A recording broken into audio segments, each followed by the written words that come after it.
আসসালামু আলাইকুম রহমতুল্লাহ। শুরুতে একটা ছবি দেখা, যে ব্যক্তিটিকে দেখতে পাচ্ছেন ইনি একজন সংখ্যালঘু হিন্দু। হেনার বাড়ি মোহাম্মদ মোল্লার অত্যাচারে ঘরছড়া হিন্দু পরিবারটি। মোল্লার অত্যাচারে উনি ঘরছড়া হয়েছেন। উনি সংখ্যালঘু, বাগেরহাট শরণখোলা এ অঞ্চলের ব্যক্তি। উনি হয়তো বা কোনো রাজনৈতিক, এই যে মোহাম্মদ মোল্লা একটি শক্তিশালী রাজনৈতিক দলের এক নেতা।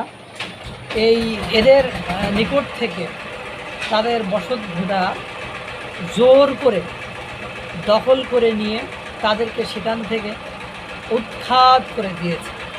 যে সেখানে ওরা দখল করেছে, জোর করে দখল করে তাদেরকে সেখান থেকে উৎখাত করে দিয়েছে। ওরা এখন প্রাণনাশের হুমকি দামকি দিয়েছে। প্রাণনাশের ভয়ে এখানে সেখানে পালিয়ে পালিয়ে বেড়াচ্ছে। আইয়া আত্মীয়র বাড়ি ওখানে সেখানে তাদের জীবনের নিরাপত্তাহীনতায় ভুগছে। অথচ প্রশাসন এখনও কোনো সেইভাবে ব্যবস্থা নেয়নি। এখন এই যদি চলতে থাকে, এই যদি হয় পরিবেশ পরিস্থিতি, একটি রাষ্ট্রে বসবাস করে আপনার সেই রাষ্ট্রের জনগণ যদি নিরাপত্তা না পায়, নিরাপত্তাহীনতায় ভোগে, তাহলে বলেন আপনি কেমনটা লাগে? সে তো স্বাধীন দেশের নাগরিক।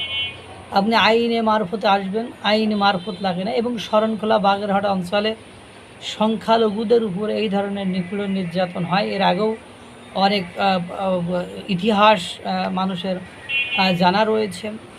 তারপরে কুড়িগ্রামের দিকেও দেখবেন এরকম কথায় কথায় সংখ্যালঘুদের উপরে নির্যাতন নিপীড়ন চলে আসে। তাদের উপর নির্যাতন নিপীড়ন করা হয়, তাদের ধর্মীয় আচার অনুষ্ঠানে বাধাগ্রস্ত করা হয়, তাদের উপরে হামলা করা হয়।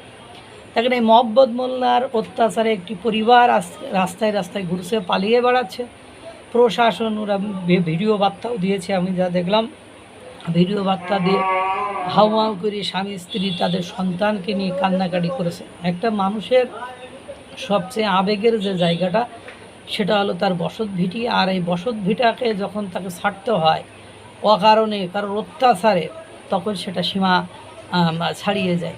আজ বাংলাদেশে বসবাস করে 90% মুসলমানদের দেশে ইনসাফ শব্দটি শুধু মুখে মুখেই মানাচ্ছে, কিন্তু বাস্তবতা মানুষের ভেতরে কোনো ইনসাফ নেই, মানুষের মধ্যে কোনো দয়া মায়া নেই, মানুষের মধ্যে কোনো ভালো কিছু আমরা আর দেখতে পাচ্ছি না। আল্লাহ তাআলা এই ধরনের অত্যাচার থেকে এই সংখ্যালঘুদেরকে রক্ষা করুক, ভালো রাখুক, সুস্থ রাখুক। আসসালামু আলাইকুম ওয়া রাহমাতুল্লাহ।